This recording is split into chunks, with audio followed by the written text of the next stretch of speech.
Hello and welcome to another session on how to use Adobe Connect.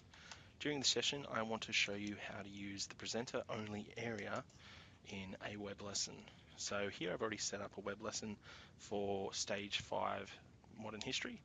I've shared a whole bunch of different resources about the Vietnam War, and I want students to describe Australian soldiers' experiences of jungle warfare during the Vietnam War using the sources provided. Now, you'll notice that by sharing a whole bunch of sources into the one layout, it becomes very cluttered.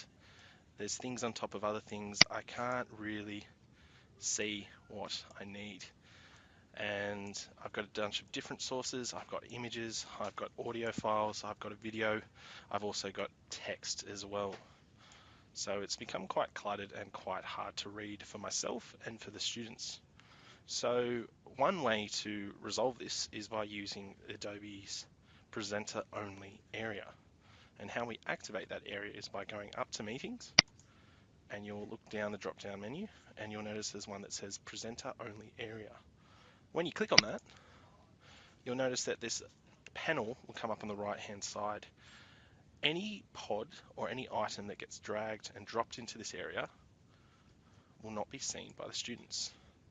So if I was working across dual screens, I could stretch my page right across two screens, and that way I could make two screens, one where it's the web lesson and the other screen where I have notes and pods that I don't want to use. So now what you'll notice is if I click and drag these things over here, they're out of the way, and I can even make this a little bit bigger, and you'll notice that everything resizes.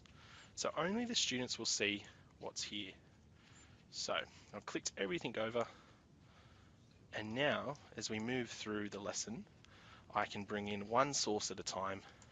I can make them larger so the students can see just one source, and we can talk about that source during the lesson.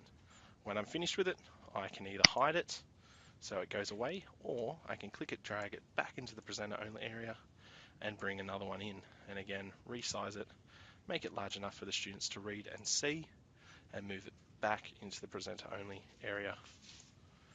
There you go. There's another quick tip on how to use Adobe Connect.